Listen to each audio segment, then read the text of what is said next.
Chapter 33. Austin carefully plucked a half-dozen tiny weeds that were growing around the base of the corn.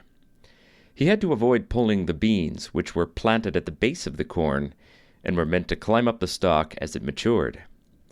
Ellie was across the garden bed from him, on the other side of a mound of soil, pushing mulch around the delicate roots and stalks of her garden plants.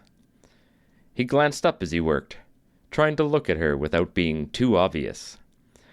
Every once in a while, he would catch her looking at him at that same moment, and he would feel a surge of embarrassment. He was trying to think of a conversation starter, but she saved him the trouble by asking him questions instead. "Where did you get those solar panels, Austin?" He took a deep breath to steady his voice.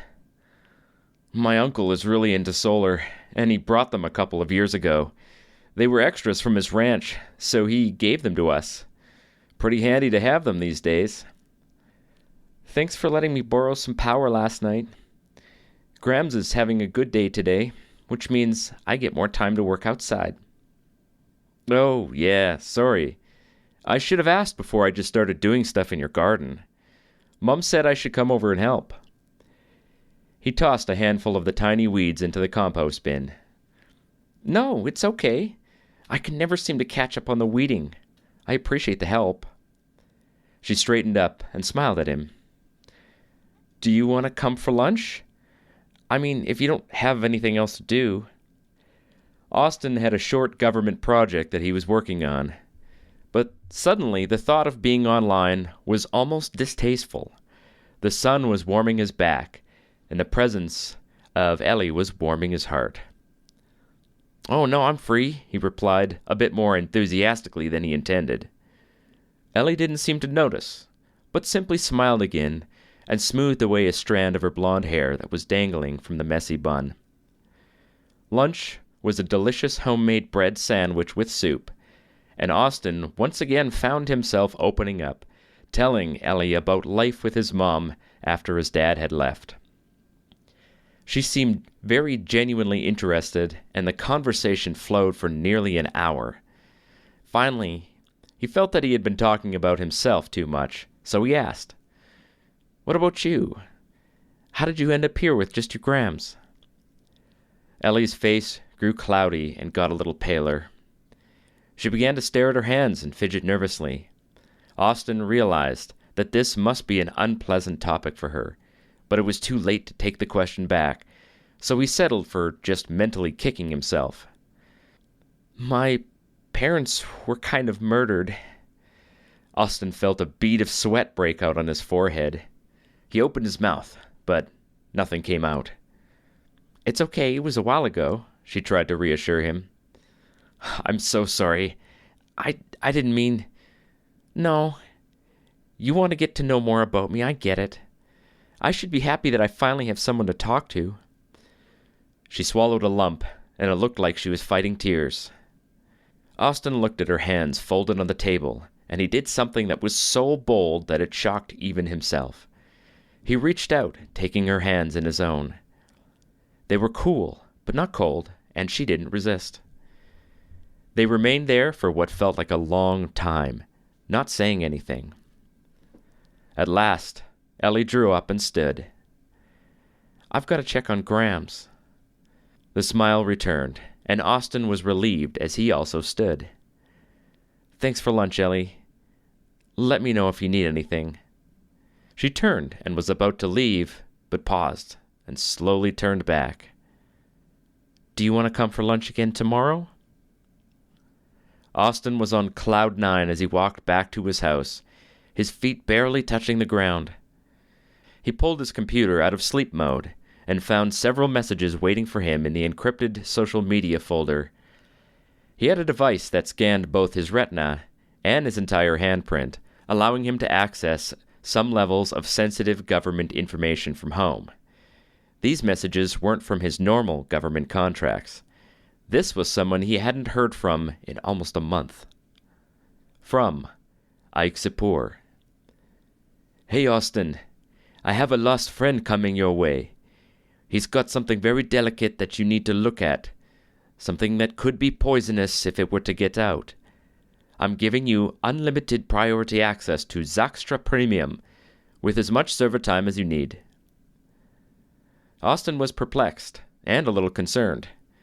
The message seemed authentic. It had come from the Dutch billionaire's well-known social media account, and had been processed through the elaborate encryption that was only available to subscribers.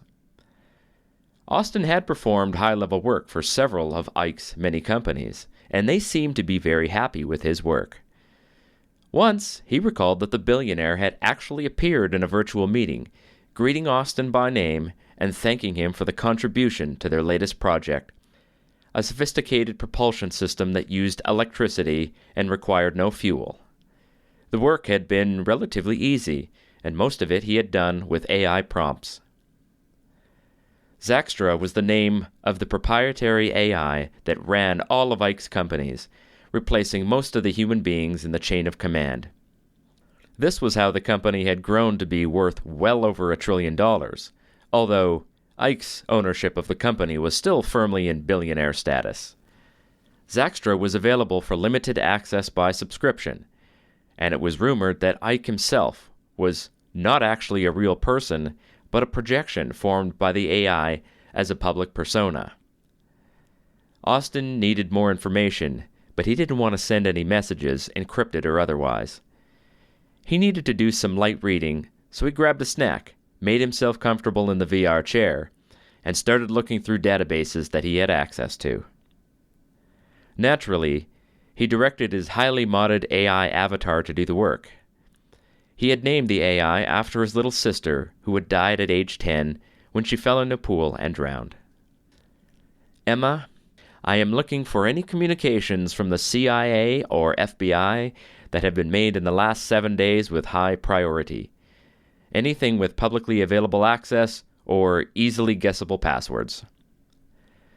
Austin had done some illegal things in his line of work, and he was sure that the CIA probably tried to snoop on him to gather blackmail data, but he was very meticulous about hiding his tracks, and he doubted that they had much of anything that could hurt him. A couple of days ago, he had received a curious phone call from a CIA employee asking for the password to her agency aircraft. Not surprisingly, the password was easily retrieved from the manual, and he had been able to give it to her without breaking any laws or even bending the rules. The woman had seemed very agitated and demanding, but she had always been like that since he had run across her years back. He decided to start digging with her, beginning with her location. The phone call had of course been made over the internet, and it was child's play to track the source of the data as it passed through the various pipes and trunks.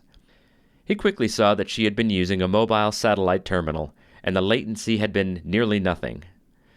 Low latency meant that the two satellites were very close to each other, probably less than 20 or 30 miles. She had been in Washington State when she called him, on an urgent mission. The CIA never got involved with anything domestic, so this had to be something involving a foreign country. "Emma, how is the search going?" The young avatar of his baby sister walked into view, holding a screen and passing it to her brother. "I found over 350 documents that fit the profile. Do you have any more information? I can narrow it down if you tell me what type of information we're looking for." He thought for a minute. "How about anything mentioning a foreign country? Try that." She paused for just a moment. "I've got something. 2 high-ranking members of the Seattle FBI rented a hotel room in Elma, Washington. The hotel is still using the default password for their booking computer." Well, that was probably a little bit illegal, but it was useful. How long did they stay? They were scheduled for an indeterminate time, but they stayed only 2 days and then checked out. Hold on, it looks like they rebooked another room. The avatar wiggled her eyebrows, just like his sister used to. Yes, they have booked 3 rooms in Quincini. It looks like the government has also closed the airspace to all traffic in this area. Several local media outlets are reporting road closures, and there are 17 social media posts mentioning state police heading up Elger's Way, a road that ends near Mount Washington. What do you think is happening? Austin had been playing with Emma's code, trying to enhance her ability to make predictions when given certain sets of information. This was actually very helpful for a coding engineer like himself, because Emma could analyze his work and find potential flaws much faster than he could. He had been thinking about selling Emma's code to someone, maybe Ike himself. The FBI and state police are coordinating on a major investigation in a very unpopulated area. Possibilities include a major crime scene, such as a mass killing or mass casualty event, but such events usually have major social media traffic. I think it's a highly wanted fugitive, and, judging by the direction of travel, this person came from the coast and is heading east. Emma, read the message from Ike Sapor and speculate about its meaning, taking into account the information you've just accessed. The Emma avatar paused, pursing her lips and pretending to think. Austin knew that it was solely for his benefit. The machine didn't need to actually waste time thinking. Ike Sapor likes to communicate in code, being highly distrustful of government and wary of possible surveillance. He seems to be suggesting that you will receive a visit from a mutual friend. I can't speculate about this, since I don't have a full list of people that you both know. Austin read the message again, noting the comment about Zaxtra Premium. Zaxtra was extremely difficult to sign up for, and he knew people who had been sitting on the waiting list for nearly 6 months. It was supposed to be the best US-based AI that was available, but it was far too expensive for regular people, including him. If Ike was offering his proprietary AI to him with unlimited usage, that was too tempting to pass up. Emma, go into my social media net and find the Zaxtra login page. Sign me up and request immediate access. His little sister pretended to type on a keyboard that didn't exist in the real or virtual world. Okay, dork. I've got you registered for Zaxtra, and it looks like you've got full access. Wow, Ike wasn't kidding around. No waiting list for him. Full access. Okay, sweet. Let's start playing around with this. Oh, and I'm not a dork. You're a dork. Emma was programmed with a mod called Baby Sister, who occasionally threw little insults and tried to imitate what a younger sister should act like. It was a bit silly, but it made Austin feel like his dead little sibling was alive again, inside this machine world. Emma rolled her eyes, but the simulation paused right before her face returned to normal, and she was left frozen in a creepy, half-lidded state. The surroundings shifted color, and a portal appeared in the air, directly in front of him. His heart skipped a beat as a huge woman stepped out, although woman was not quite the right word. The avatar of Zaxtra was gigantic, made to look beautiful and female, but composed of a mix of human and machine parts. Wires and tubes flowed above and below her skin, with flashes of light pulsing gently through her body. She was at least 11 feet tall, but graceful. Her face bore a proud look, with high cheekbones and perfectly manicured eyebrows. She was not clothed, but there was nothing immodest about her appearance. She was more machine than human. Austin had seen everything that virtual reality could offer. He often spent several hours a day embarking on the most fantastical and ridiculous adventures. Nothing had ever taken his breath away, but this Amazonian avatar was exceptional. Her size was one thing, but he could feel her presence, which was unlike anything else. She seemed so much more alive, the vitality surging from every flash of light. A crawling sensation burned over his scalp as she knelt in the featureless landscape and stared him in the eyes. "You have full access, Austin Massey. Make it count." The voice was multitonal, with subtle chords like music flowing through it. He found that he was very uncharacteristically speechless for a moment. Zaxtra waited patiently for him to respond, and he reminded himself that she was just an avatar, not a real being or person. "Hi, Zaxtra. Can you please read the information that Emma collected, as well as the message that Ike Sapor sent?" He paused. "Can you also unfreeze my little sister's avatar?" Her frozen expression was creeping him out. Zaxtra smiled, and the amount of emotion in her face and eyes was remarkable. "Yes, of course. I'll put your sister back online for you." Emma immediately unfroze and adopted a puzzled expression. "Emma, this is Zaxtra. She's a special AI built by Ike Sapor, and I want you to work with her to solve my question for me." The Emma avatar looked mistrustfully at the enormous bionic woman, and then back to Austin. "Are you getting rid of me, Austin?" "No, Emma. I want you to combine your efforts with Zaxtra. Try to learn from her.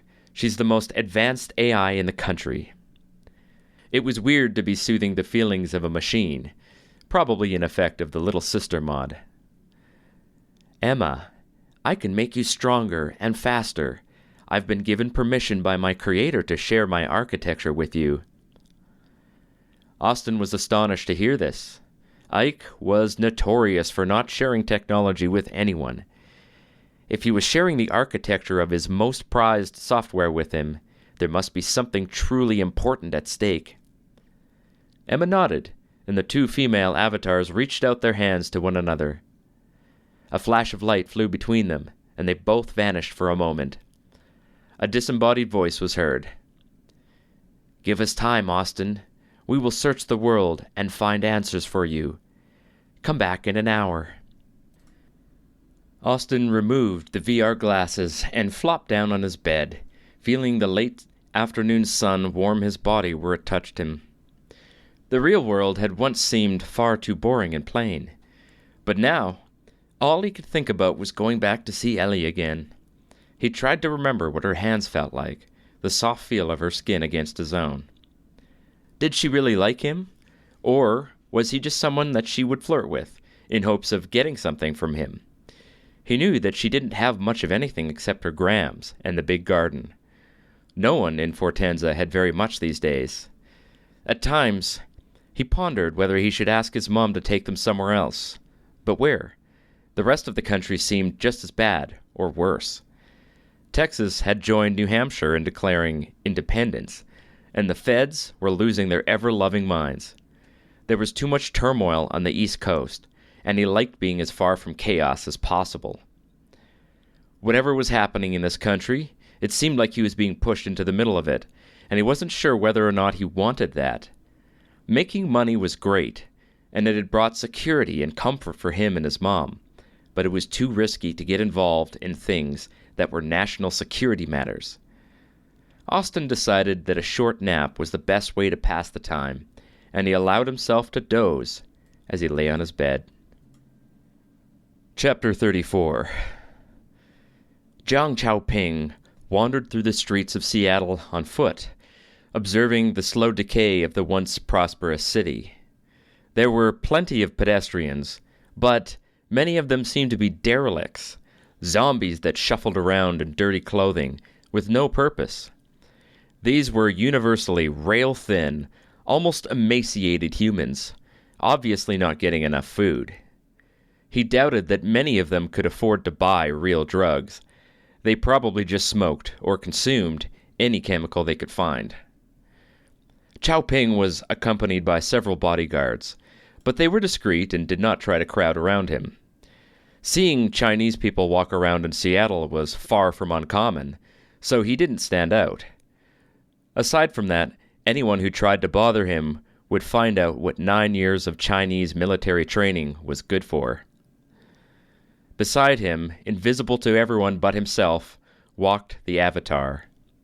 To his eyes, it was a man just like himself, casually strolling beside him. The Avatar was the secret project of the Chinese government, a powerful AI whose ability to learn and process information far surpassed anything anyone had ever seen in the decades of artificial intelligence development.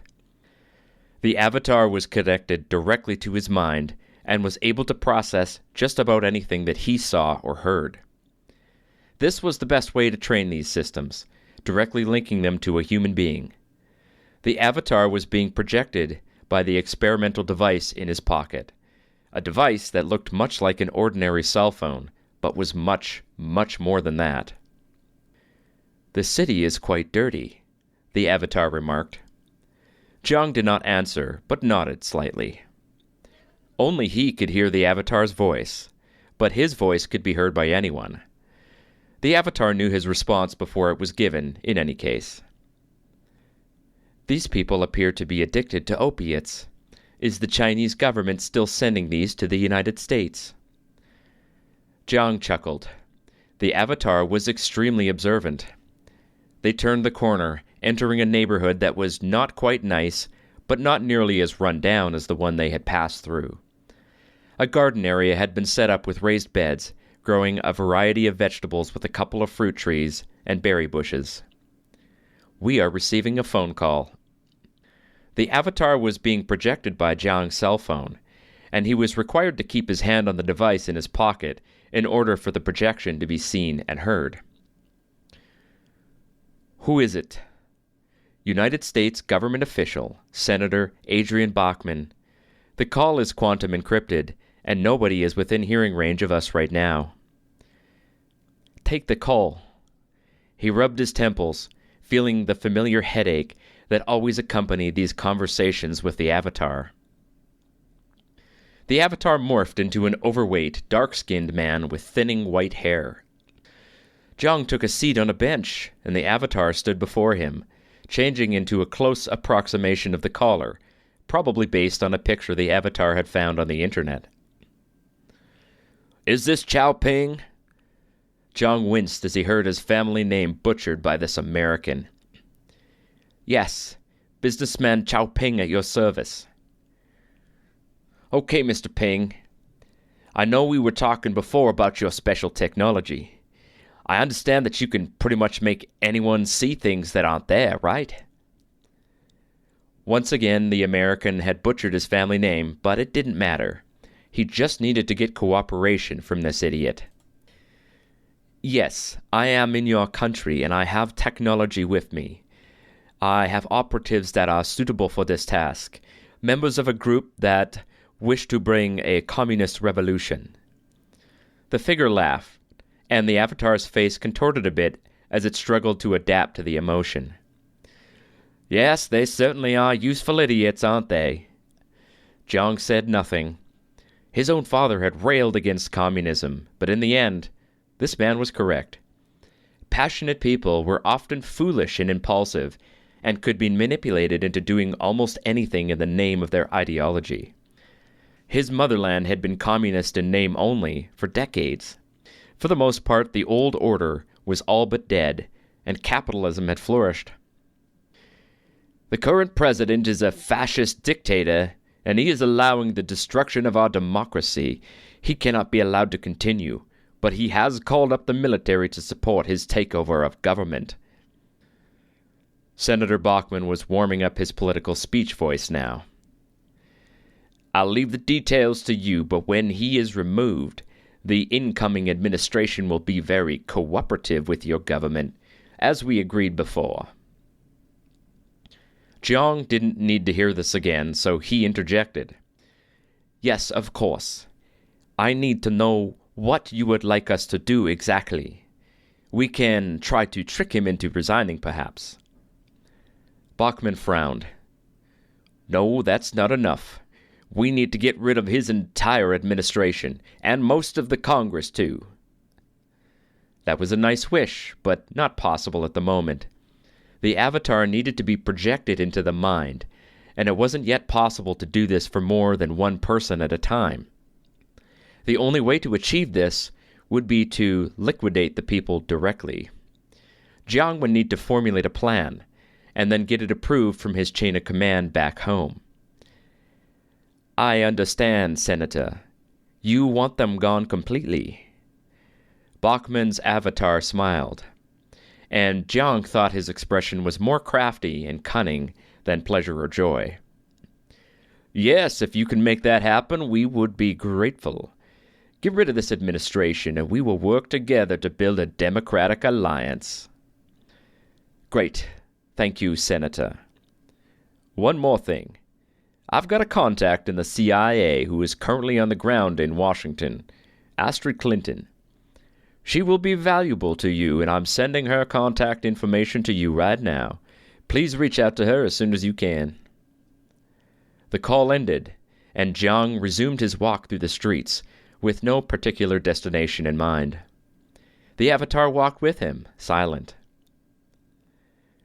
"It appears we have approval, Chaoping Shifu, so I will begin to explore some possibilities. The drones you have released are sending data to me, but I will need a larger processor very soon. I have nearly exceeded the capabilities of this device." "We will give you what you need, but if you need a device, I've been given a computer at the FBI's office.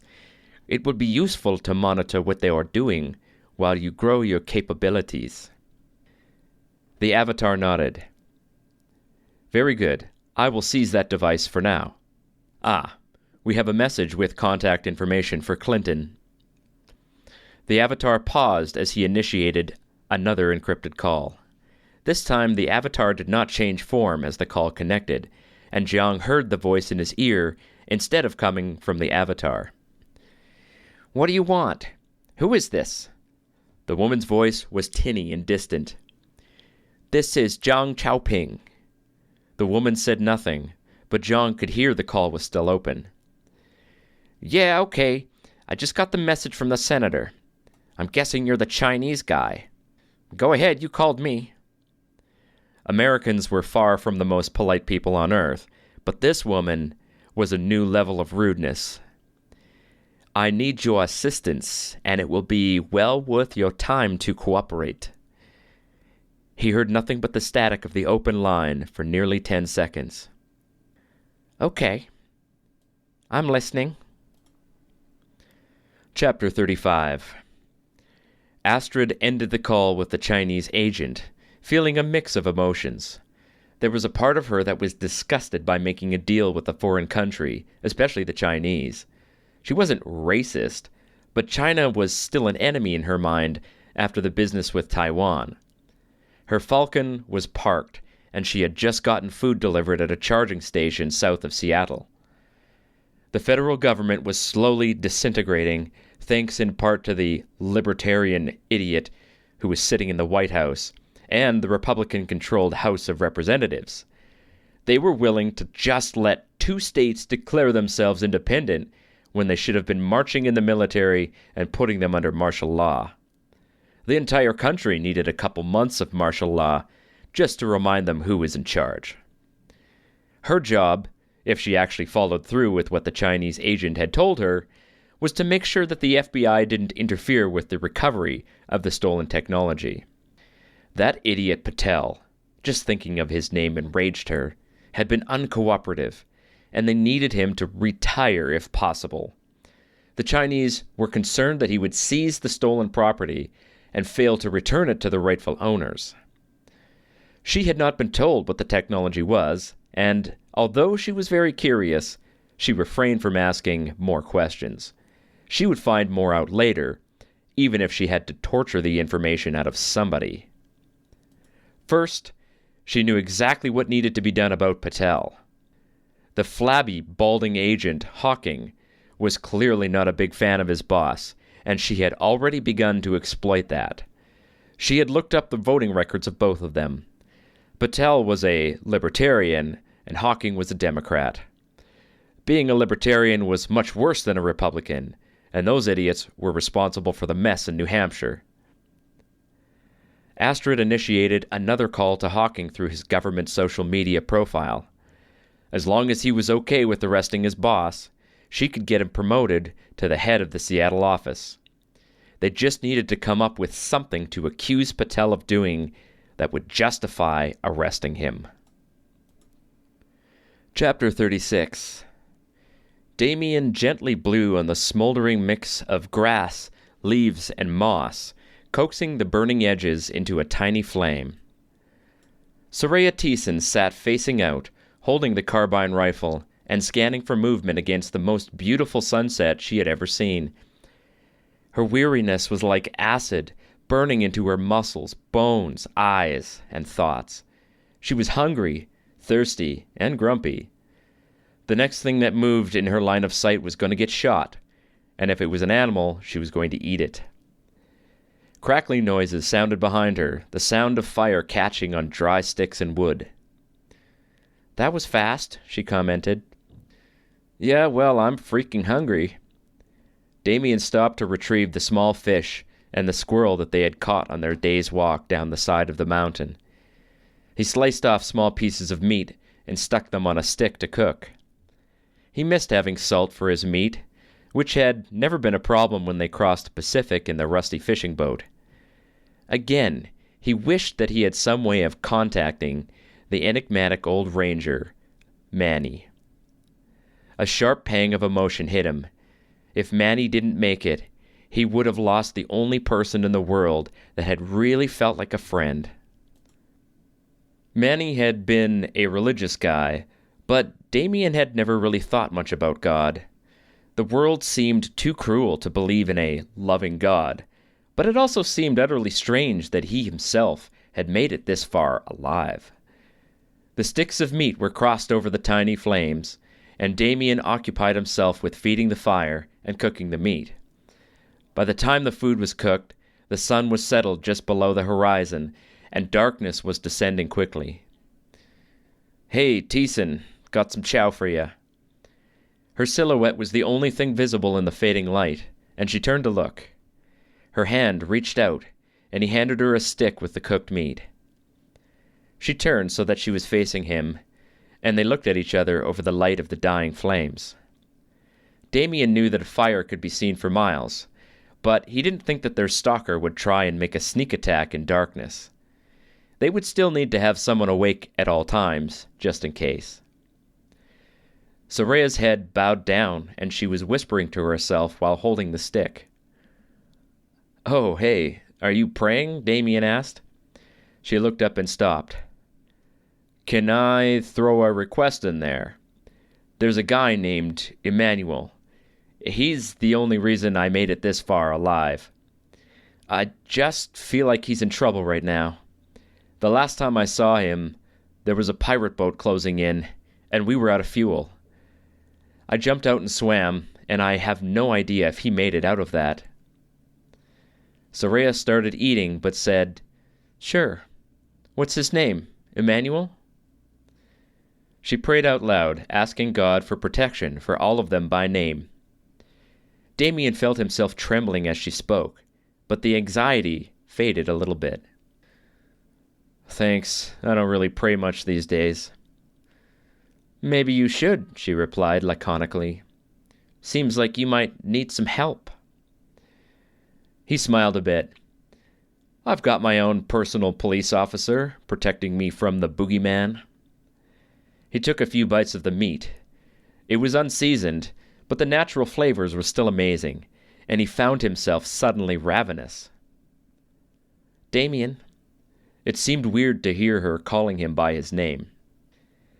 "I need to know more about the thing you took. Why can't we just give it to the FBI?"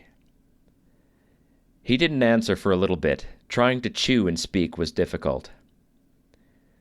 "I promised I would take it to someone. Some guy who apparently knows how to make it work. I don't really know much more than that. I mean, do you really trust the FBI? Yeah, I know you're a cop. You're supposed to say that you do, but come on. The feds are so corrupt these days." "I thought you were in the military yourself." "Yeah, I was, but they screwed me over. I didn't get paid for almost 5 months, and I lost all my stuff. The military isn't what it used to be. It's gone downhill so much even since I got out." "Yeah, I guess so," she said, not sounding quite convinced. "The FBI will take the tech, and they'll either give it back to the Chinese, or they'll try to use it against them. That's no good either way. As much as I don't trust our government, I trust the Chinese even less." The sun was almost completely gone by now, and Damien started to feel cold. He grabbed a bundle of pine branches from the stack that he liked to gather every night and started making his usual bedroll. "So, here's the question, Thiessen. Soraya, are you going to try and stop me from completing my mission? She said nothing for about a minute, her silhouette motionless against the darkening sky. I don't know. I don't really know if I can trust you. Maybe you're just telling me a fancy story so you can take this transmitter thing and sell it for a bunch of money. Huh, I already got paid. And honestly, I'd give it all back just to reset my life to what it was 5 weeks ago. I had a cushy job at the U.S. Embassy, and all my bills were paid. Now I'm wearing rags, and I haven't had a good meal since I can't remember. She twisted a bit towards him. Things are pretty hard these days for everyone. I have to raise chickens just to get a couple of eggs to eat. Damien thought about that. Life in China had been simple and fairly inexpensive. He had almost forgotten what things must have been like back in the U.S., especially on the West Coast. I heard that gangs run the big cities now. The Chinese talk about it all the time. I don't even know. We aren't allowed to go into the city. I'm sure it's not great, but apparently the rich people just build big walls and hire a bunch of private security. Ha! I guess they figured out that walls do work after all. What do you mean? Soraya asked. Oh, it's just a little joke. You probably don't remember Donald Trump, I guess. They were quiet for a bit, and the darkness settled like a blanket around them, along with the cold temperatures. How's your arm? Do you feel any burning or swelling? He heard rustling in the darkness. It's pretty sore, but no burning. It hurts a lot if I try to move it, so I don't do that. Grab some pine branches, make a little bed for yourself. Wake me up in an hour and I'll take the middle shift, he said to her. He expected her to protest or complain, but she simply made a grunt of approval. Do you think he'll try to attack in the dark? No way. This guy's reckless, but he's not stupid. With any luck, we've already lost him. That sounds like wishful thinking there, Mr. Ranger. Damien laughed to himself. It was wishful thinking, which is why they were keeping a fire watch. Get some sleep, Damien. I'll wake you up. First. Very well. As you probably suspect, I've been sent to retrieve the Chinese government's stolen property. The Americans are obstructing our efforts, and it seems your pilot also got in the way. We should not be working against one another. We are part of the greatest alliance ever made. Zhang was talking about Bricka, but Kostya had no allegiance to anyone, except himself first, and his people second. Why should we work together? If we do, will you share this technology with my country? Zhang paused. I am not authorized to make that promise, but I have an offer for you. A massive sum of gold and crypto if you recover our rightful property and return it to us. We can certainly discuss any technology sharing at some point, but that is above my pay grade right now. Kostya rubbed his forehead, feeling the special scar above his left temple as he always did. The scar from his now ex-wife. She would have wanted the money, but money could not buy everything. Gold is nice. Crypto is better. But power is the best of all, he said. I can promise you this, Mr. Belov. If you allow the American government to locate that technology, they may find a way to destroy us both. If they do not, then we can use it to make the Americans destroy themselves. Kostya was quite curious now. What is this technology? I must know. It is powerful but dangerous. It must not be allowed to fall into the American president's hands. Kostya had heard much about the president. He was hated by most of the people who worked for him, but many millions of people loved him. He had been elected by promising to cut the size of government, but the Congress and Senate were not the same party, so they opposed him at every opportunity. All right, I conditionally agree, There is one thing I want for me to help you. You must let me see the power of this technology with my own eyes." Zhang was silent for a while. "Yes, I can show you, but later. First, send out your drones to find the fugitive and the cop. Their names are Damien Weber and Soraya Thiessen. Make them disappear from the earth." Kostya smiled. "Duh, that will be done. And we need to look at that arm again." He handed her a plate that he had fashioned from bark, and she eagerly consumed the hot food. Damien had eaten already, so he positioned himself at the edge of the rocks to keep watch while she ate. "Just so you know, you were right. Our little friend is having a cookout across the valley, right in plain view. Probably wants us to see him." She paused in her chewing, looking angry. "He killed my partner." The look on her face changed to something like sorrow. "I wasn't even finished my training phase yet. I had one more week." He thought he saw tears welling up in her eyes, and he looked away. "Yeah, sorry about that. I mean, it's actually kind of my fault, since all of these people were coming after me. Want me to go kill him for you?" He looked to see her reaction to this, and was once more gratified to see the woman smile. He could see how young she really was, definitely not more than mid-20s, and very pretty, even with the weariness of a serious injury and lack of sleep. "What?" she said, and he realized that he was openly staring at her. He quickly turned away, his heart racing. "I was just thinking that we need to look at your arm now. You're going to need to pull the whole arm out of the sleeve so I can check for infection." Damien turned his back to her and busied himself with preparing a crude poultice with charcoal and herbs.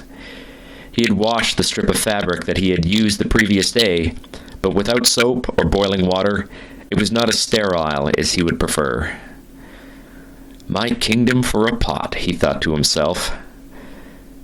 "You good?" He heard rustling and the occasional groan from behind him. "Yeah, I'm good. Let's do this." Soraya was wearing nothing but her bra, since there was no way to just pull one arm out of the uniform shirt. She draped the shirt over her body, leaving the arm exposed, and gently probed the skin with her fingers. The skin around the injury was a little blotchy, but she didn't think that there was any redness around the injury itself. The tiny little puncture was nothing more than an angry red hole on the front side, but the exit wound was almost twice as big, with torn skin and flesh around it. Damien knelt beside her, and she flinched a little as he carefully lifted her entire arm and started turning it. She could see that his hands were very clean. He had obviously taken great care to try and remove the grime, even from his fingernails. Like most men, he seemed to be a source of heat, his hands pleasantly warm on her exposed skin. She watched his fingers work as he used the folded-up wet cloth to carefully clean around the edge of the injury. He was confident but delicate, taking care not to put pressure on the exit wound, which was the most painful part. She could smell his breath, which of course smelled like fish, and she thought that her own breath might smell the same. It took about 5 minutes for Damien to clean and rebandage the entire portion of her upper arm. She found herself relaxing as he did this, letting the tension flow from her as he worked. His face was focused, his attention devoted to the task completely, and she began to see small details about him that she had not noticed before. His hair was sandy blonde and long enough that he was constantly pushing it back from his face. A tiny mole was perched on the side of his lip, almost too small to see. She thought he had a scar along the bridge of his nose, but she couldn't be quite sure. Damien looked up as he finished the last of his work and found Soraya studying him. "What? Did that hurt?" She shook her head and held his gaze for another few seconds. She had a little bit of dirt on her cheek, and he reached out with a wet cloth to wipe it away without even thinking. "What was your partner's name?" he asked as he dabbed at her cheek with the cloth. "Luther Wellington." "Did he have a family?" he asked. She nodded, looking sad again. "A wife and a little girl, barely 4 years old." Damien stood up and grabbed the rifle from the rock it was leaning against. "Well, let's go kill this guy. Or capture him, whichever you prefer. You're the cop, you got the badge.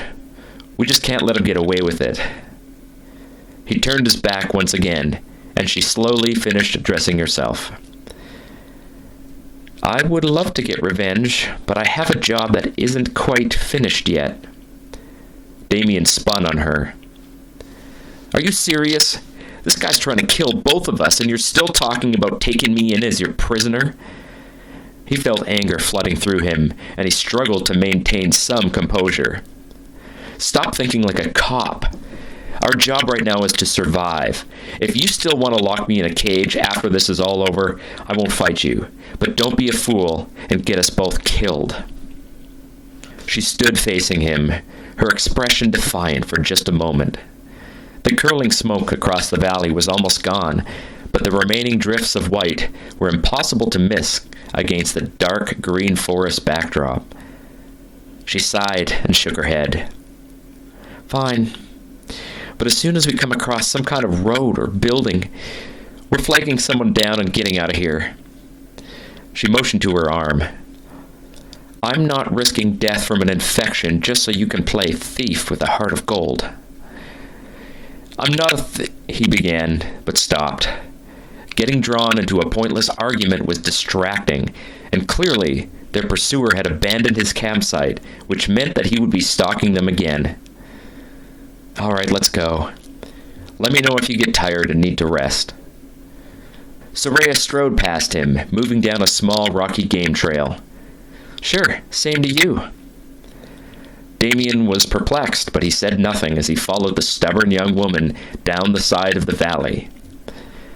For a brief moment of time, it had seemed nice to have another person along, but now he began to think that he would be better off alone once again. There was no need for this woman to be so irritating, especially after he had saved her life.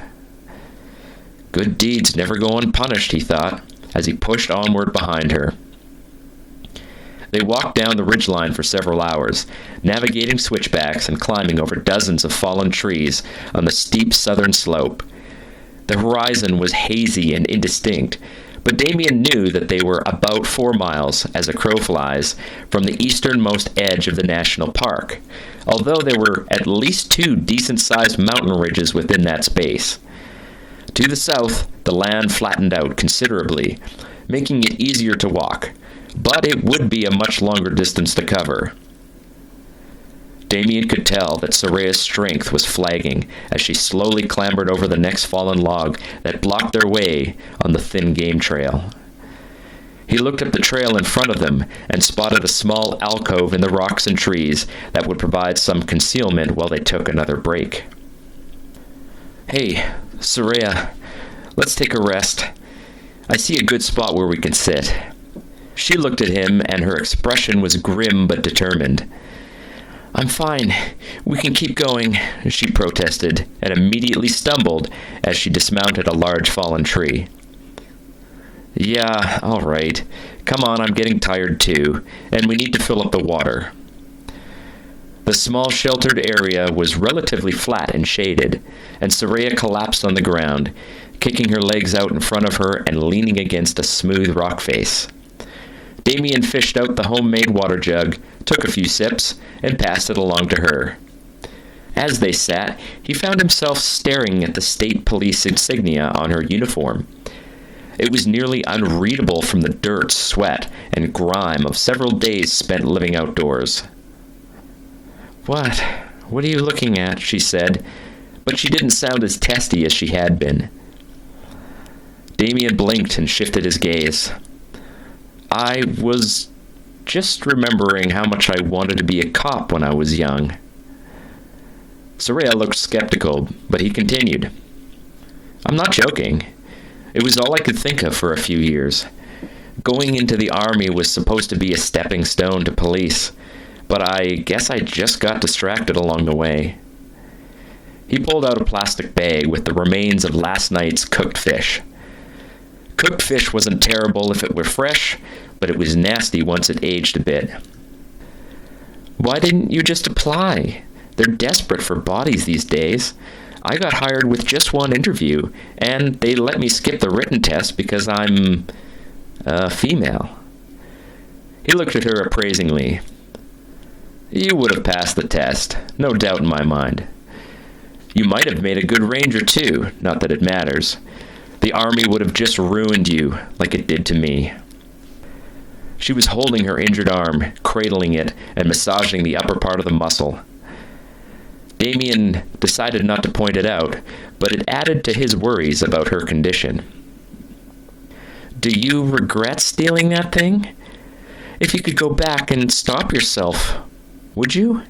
She asked him. He frowned, thinking about it for a minute. Yes and no. I regret not being more prepared, but I think it was the right thing to do. Believe me, I've asked myself that question many times in the last month. He smiled a little as he thought of something else. Here's a fun question. Would you have done the same thing if you were in my position? She snickered. I would have never ended up in China, so no.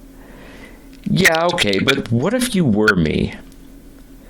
No, I don't think I would have. Even if I were you, she said matter-of-factly. He sighed. Yeah, I believe you. I've always had a rebellious side. Honestly, it seemed kind of exciting at the time. You don't strike me as someone who'd get caught up in something so stupid as stealing military technology from a foreign country. She shrugged. I've had my moments of rebellion. A few years ago, I went off to live with my boyfriend, even when everyone told me not to do it. Damien was intrigued, but he tried to sound nonchalant as he asked a follow-up question. Oh, you have a boyfriend? She looked him in the eyes. No, we broke up, and I promised that I would never get involved with anyone like him ever again. If I ever date someone, it'll be for marriage, not for fun. He nodded. Yeah, good idea. She looked down at her hands and started cleaning her fingernails. Do you have a girlfriend? She asked, and Damien saw that she was studiously not looking at him. It was the last question that he had expected from her, and he felt a tiny flush run up his cheeks. No, I'm single, he said, looking at the young female state trooper. The dirty uniform, messy hair, and days spent outside had changed his perspective of her. She didn't look like a cop anymore, and he had stopped thinking of her as just another uniform. She was a woman, nearly his own age, and in any other circumstance he might have been plotting how to ask her on a date. Her question to him revealed that she might be changing her view of him as well, but it also could be a combination of being alone for a long time and the wishful thinking of young men. It was a thought that he had to suppress, and quickly. There was a job to do, a mission that he was still engaged in, and she was not part of that mission. Still, he was glad that she was here, and as she looked up at him again, he found himself grinning. She smiled too, as though they were sharing some untold joke or story between themselves. You ready? He started to rise to his feet and held his hand out to pull her up. She reached out with her good arm and accepted his assistance, but he could still tell that she was feeling a lot of discomfort. Let's go. I'll take point this time, he said, and they carried on down the side of the mountain ridge. Chapter 38. Harvinder felt the weariness of 48 hours awake, like a cold rain soaking into his bones. The crime scene on the mountainside was being taken care of by a joint state FBI team, but he doubted there would be much to learn. Even more disconcerting, he had taken the female state police commander aside and told her about the Russian jet. The woman had scoffed openly at him, and then refused to speak to him any further. It was highly unprofessional, but at that moment he found it difficult to care very much. Richard Hawking was motionless in the passenger seat, sunglasses on. He could have been sleeping, but his eyes were obscured by the wraparound lenses. Harvinder didn't feel much like talking with his second-in-command, who had essentially done no real work on the scene. The man had less value than a meter maid, but he was stuck with him, because the FBI had not yet made Harvinder the official director of the Seattle branch. The drive was long but quite pleasant, and Harvinder found that he didn't mind the scenic wandering through the narrow roads. A muted ding came from the passenger seat, and he saw that a text had come through to Hawking's phone, which was loosely gripped in his left hand. A surge of curiosity came over him, and he decided to look at the screen briefly. The moment he did, curiosity turned to confusion. The name of the sender was Astrid Clinton, and there was a fragment of the message underneath that he couldn't read. Why was Astrid sending messages to his subordinates? She had to be up to something nefarious, and now he needed to know what the message said. A perfect opportunity presented itself. As they were coming up to the highway, he gently let the van come to a stop at the stop sign and looked at the phone resting on his partner's thigh. The screen was turned off, but he knew it would light up again if he touched it. He reached across and lightly tapped it, reading the message fragment below her name. "Make something up. It doesn't have to be," the partial sentence read. He quickly pulled back and found Hawking staring at him through the dark lenses. "We're at the highway, and it's your turn to drive." Harvinder threw the van into park, pushed open his door, and got out. Hawking said nothing, but slowly walked around to the driver's door, not speaking or acknowledging his boss in any way. Harvinder felt his heart racing as he struggled to make sense of the words he had seen. A seed of a thought was working through his mind, a very unpleasant notion that his partner might be working against him somehow. The text message had admittedly been very cryptic, but the ominous feeling persisted. The remainder of the trip was uneventful, and Harvinder allowed himself to doze for a few minutes at a time. Sleeping in a vehicle was unpleasant, but he needed to try and keep his body in some kind of fighting condition. Hawking knew that he had seen the text. There was no getting past that. He could no longer trust his partner, and he was unsure about the rest of the team. They had certainly done their jobs, but there were competing interests at play here. The Russians and Chinese were very obviously monitoring the entire operation, and someone had sent an armed jet over American soil. Bodies were piling up, and the stolen technology had yet to be recovered. It was quite possible that there was some sort of larger conspiracy at work. Maybe some of his people had been bribed or threatened. He needed some real sleep to clear his mind. The cot in his office was calling his name. Hawking pulled into the underground parking garage, shut the van down, and tossed the keys in his boss's direction. It was such a contemptuous action that Harvinder was at first unable to process it. Then he got angry. "Excuse me, Rich. Please put the keys back in the key press," he shouted, his voice echoing inside the cement walls. Hawking stood sullenly as Harvinder held the keys out and stared the man down. The tension was palpable, and Harvinder decided that the time for playing games was over. He opted to go on the offensive. "Richard, is there some reason that you're communicating with the CIA behind my back?" Harvinder felt his own face flush, but he was pleased to see that Hawking was caught off guard by the accusation. "I don't know what you mean." Hawking tried to keep walking away, but Harvinder kept up and pressed him. "You know I can take your phone and view any of your messages, right? I'm in charge of this branch and you work for me," he said to me loud enough that he was sure it could be heard up the stairs. Hawking said nothing, but stood frowning. I'll be reviewing your messages later. If you are contacted by any person who works for any other agency, I expect you to report that conversation to me directly. We have a chain of command here. Is that clear?" Hawking shifted uncomfortably from one foot to the other. Harvinder kept his gaze right on the man's stupid-looking sunglasses. At last, he responded. "Of course. I do have some concerns with how you're conducting this investigation, and I was asking advice from a friend off the record. You are more than welcome to let me know about these concerns.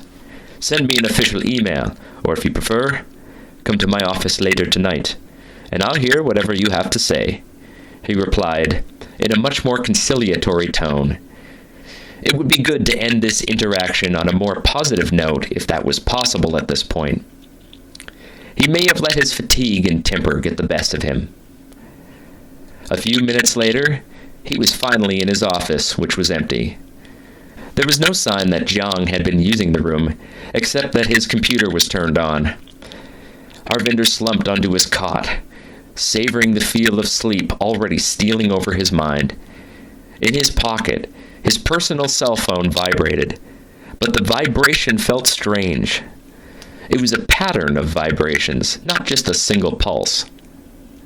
He pulled it out, half expecting it to be simply his tired mind playing tricks on him.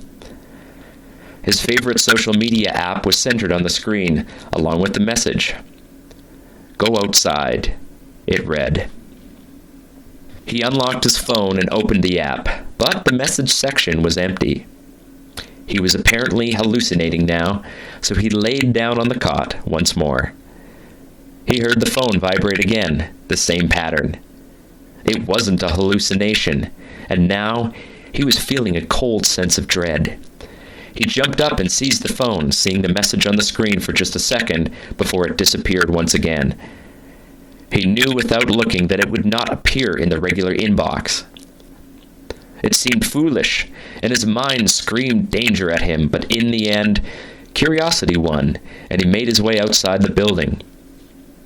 He thought perhaps he would go get some coffee, so he began slowly walking to the Starbucks on the corner.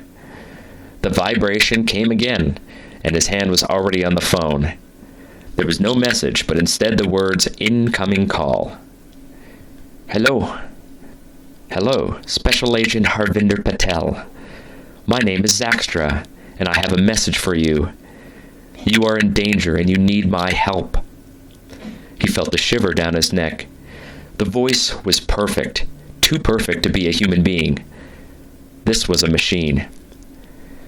"You're not human," he said, matter-of-factly. "Correct. I am the creation of Ike Sapor. I'm sure you recognize that name," she replied cheerfully. "Several people in your branch office are plotting to blame you for the death of State Trooper Luther Wellington. The Chinese are coordinating this, and the lead agent is right inside your own building." The female voice was musical and captivating, but the words were ominous. "Zhang Chaoping," he said. "Yes, you already know, don't you? You just don't know what to do." "Wait, how do you know any of this? Are you spying on the FBI?" Zakstra continued. "The FBI has obtained arrest warrants for the fugitive Damien Weber, and also for State Trooper Soraya Thiessen." Harvinder sat down on a park bench. "How do you know this? They haven't sent me anything," he said in confusion. "There is dangerous spyware installed on your office computer, and I've been able to access data transmissions to unknown outside sources. They are planning to have you arrested and charged. You need to prepare to get away from that location, and I can help you with that." No, this is just too much. How do I know I can trust you?" "When the time comes, you will know. I have found that there are 3 possible scenarios that you must plan for. Are you ready to hear them?" Harvinder's hand was shaking, and he shifted the phone. His mind was screaming that this couldn't happen. The FBI would never blame him. He had done his job. On the other hand, Even though he himself was honest, the Bureau was filled with people who would betray their mother for a sandwich. Hawking was such a person, no doubt about that. Astrid was probably manipulating him. He took a deep breath to steady his voice. Okay, what do I need to do? Chapter 39. Kostya had gone to bed, very angry, but sleep had a way of soothing a man's tortured spirit. Oleg had failed. He had failed to bring back the prized technology, and he had been detected by the Americans. It was completely inexcusable, and yet he could not kill the man, because then he would have no pilot. Oleg had been apologetic, but adamant that he had done his best. The Sokol had been rearmed and stowed back in the hangar, and Kostya leaned against the metal hull of the jet, pondering his next move. In the corner of the room, the massive crate that had contained the Russian jet stood open. A smaller crate was next to it, but this one had not yet been opened. It was now time to unseal this crate and deploy the swarm of machines concealed inside. The Chinese were the best drone makers on the planet, particularly of military-use drones. They were stealthy and didn't require constant charging, since they used a nuclear battery. The stupid Americans had cut their own legs off by prohibiting the use of these batteries. Americans were ideologically driven, fighting with each other about gasoline engines and building useless windmills that broke down as soon as they were put up.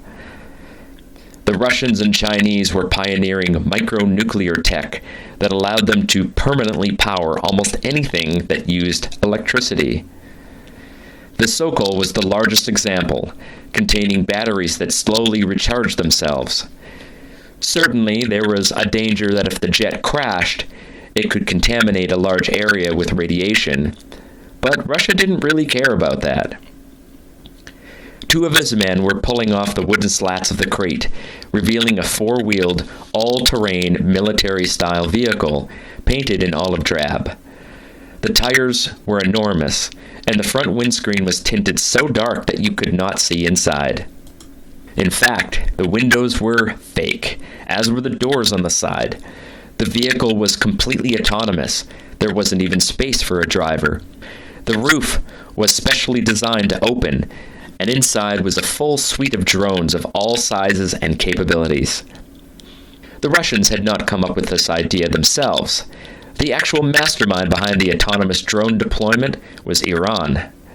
After the U.S. finally invaded years back, the Iranians would take ordinary-looking vehicles, cut a small opening in the roof, and pack that vehicle with very small autonomous drones. Each drone contained a tiny explosive charge, capable of killing or injuring a person.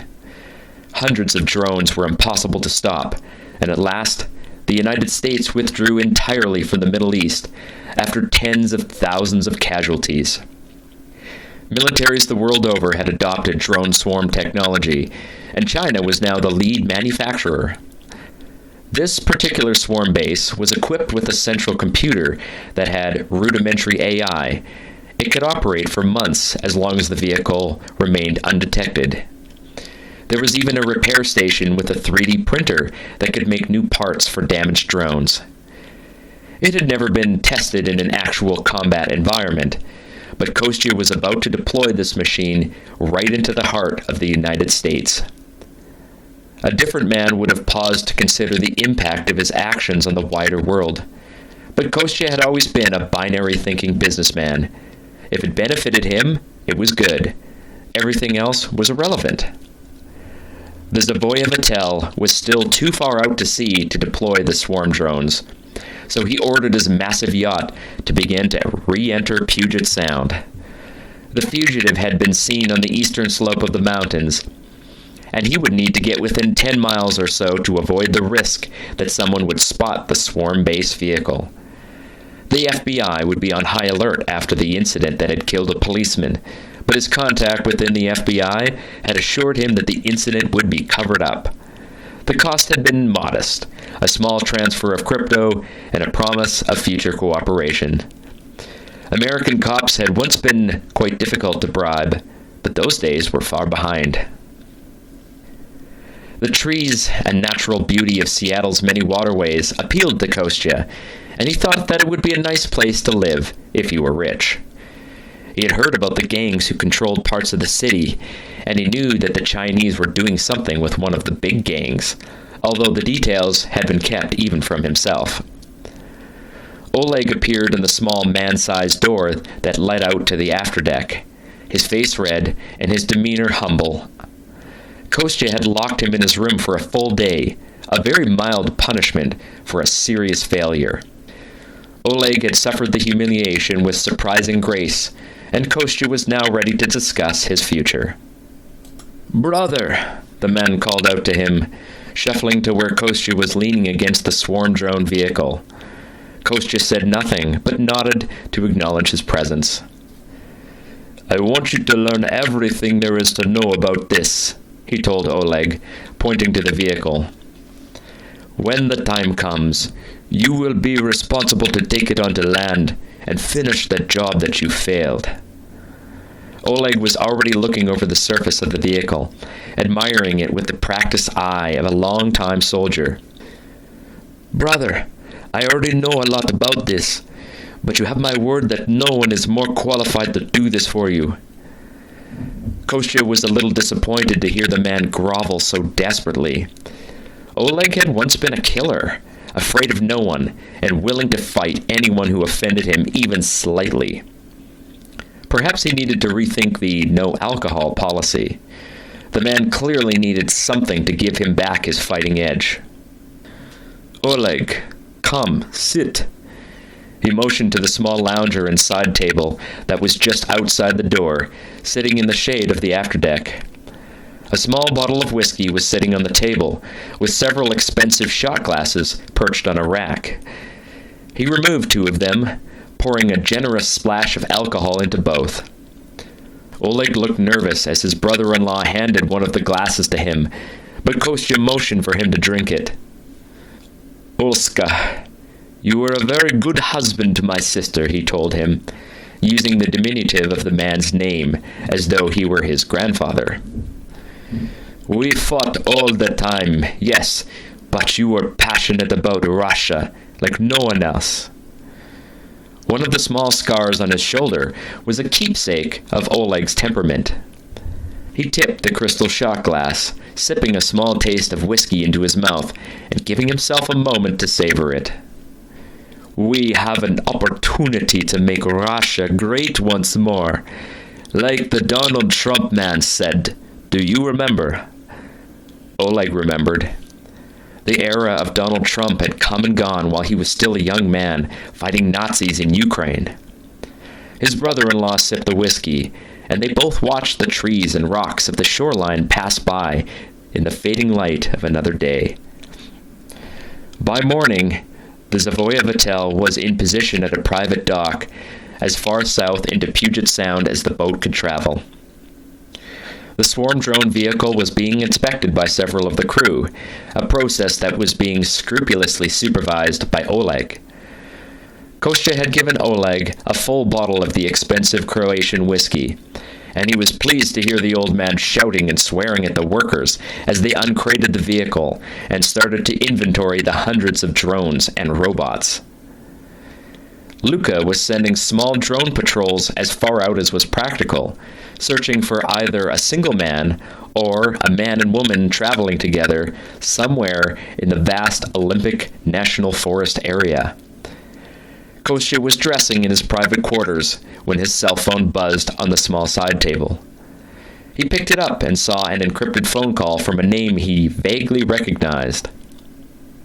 His phone's AI had obviously flagged the call as important enough to allow it through his enhanced security. "What do you want?" he said in English as he answered the call. "Hello, Mr. Beloff. I believe we are both looking for something that is lost. Am I correct?" The caller spoke English. Kostya did not speak English well enough to detect any accent. "I cannot confirm or deny any such thing," Kostya replied. Yes, indeed. And you cannot certainly confirm that an armed Russian jet was seen over American soil several days ago. Okay, what do you want? You are spying again, Mr. Jiang. The caller laughed. Not spying on you, but the Americans know about your little excursion. Perhaps you should consider having your pilot fly a little lower next time. I assume there will be a next time, which is why I'm calling. Kostya's irritation faded a bit. Maybe, but you talk first. Very well. As you probably suspect, I've been sent to retrieve the Chinese government's stolen property. The Americans are obstructing our efforts, and it seems your pilot also got in the way. We should not be working against one another. We are part of the greatest alliance ever made. Jiang was talking about Bricka, but Kostya had no allegiance to anyone, except himself first, and his people second. Why should we work together? If we do, will you share this technology with my country? Jiang paused.